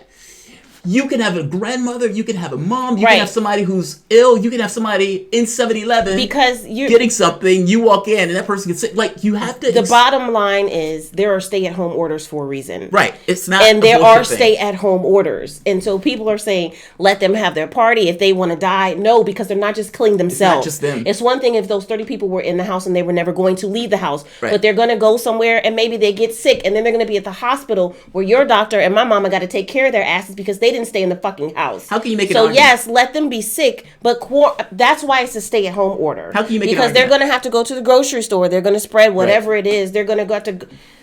How do you make an argument that you postpone the Wisconsin election, but this shit goes on? Like, how do you say, no, the election in Wisconsin shouldn't take place, but they were perfectly okay with having this party, in which case they can contaminate a bunch of other people when they leave this particular party, including that kid. who's not going to remember the fucking birthday party. I'm sorry, I don't care about your kid. I care about the other people in the community that you may be out there infecting. It's 2 months. You can postpone your kid's birthday party for 2 months. It's not a real thing. I'm sorry. It's just a moment in time. Who are they disagree with us. Weddings, and that's the only time that they're going to get married, hopefully. I don't know. Personally, postpone it. I don't feel 2 bad months. because there is actually a stay-at-home order that says that you're not supposed to have more than. And let's be clear, they could kill people. Like, this is not a minor thing where it's like, oh, this person has a cold. We're in the middle of a pandemic. That behavior can make this pandemic grossly worse. Assume for the moment that one of those people had COVID-19 and going to the party. Assume they were asymptomatic. How do you know that's not true? It's not so much that I think people should panic and whatnot. I just think people should hunker down for 2 months and then call this shit a day. That's all. I don't think it's an onerous thing to say your kid's birthday party can wait for 2 months until this shit is over with. That spreads this and makes that worse. So I guess the conversation is, or the argument is, do they need that many cops? Some people are saying, that's their well, argument. the cops are spreading disease. They are. Unfortunately, now I am not a... That is true. I don't want to say, like, I'm not always online of the police and what they do. That is not my standpoint. Yeah, I am usually against them. That is not my standpoint reflexively, but in this point, I do want them cracking down on people who continue to have gatherings that are this large, where the people are going to then leave gatherings and get on the bus to go home and spread it to the person on the bus that has to go to the grocery store where they have to work, or the fast food place where they're working, or the hospital where they have to work, and now they're coming in contact with these people who have now gone against what they should have done. Yeah. Did they need this many people? Maybe not. I don't know. Maybe not. If it had just been one cop that shown up, would they have dispersed? Was it just one cop? I have no fucking idea. I suspect they wanted to show that we are taking this extremely seriously, in which case we're showing force. I don't have anything against that. I'm sorry.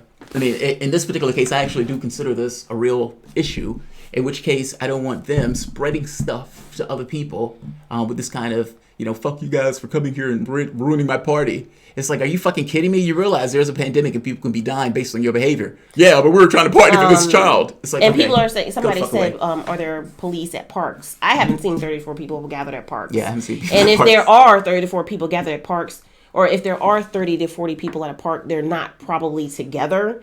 I don't know. But if you see 30 people having a party at a park, fucking call the police on them too. But from what I've seen, and people are still going out, it might be 2 or 3 people over here, a household at a park together. Aaron Hampton said cops just wanted cake. Slow crime day. # free to party. Yeah, I'm not really on board with that. If I have to hunker down, And maybe it's because I've been in healthcare for so long, and my mom has been in healthcare for my whole life, and I feel kind of solidarity with the healthcare workers and the bus drivers and the people who are at the grocery store and the people who are at the restaurants that are still going in, these frontline workers in the midst of all this, and people are going out unnecessarily for a 1-year-old's birthday party. I'm stuck at home. That's selfish, but Right, and you see all the hospital workers that are holding up the signs now all over that says, I came to work for you, you stay at home for me. Yeah, because you're making their job worse. What if one person in that house had corona? None of those people had masks on. Should the cops have had masks on? Yeah, sure, probably. Are cops giving masks? No fucking clue. But what if one of those people gets injured on the way home and they have to go to the hospital and they contracted it from a 1-year-old's birthday party that was in a house full of 30 people? I don't know. Like I said, disclaimer, I don't know all the details. Could you stop kicking me? Oh, I'm sorry. Fuck, man? I just think it's a bad idea and could be postponed for 2 months. That's all. Like, in the grand scheme of things, your birthday party doesn't matter. All right, I'm going to end this. Thank you guys for joining us for Contributor Appreciation. Like, share, and of course, subscribe. Peace out.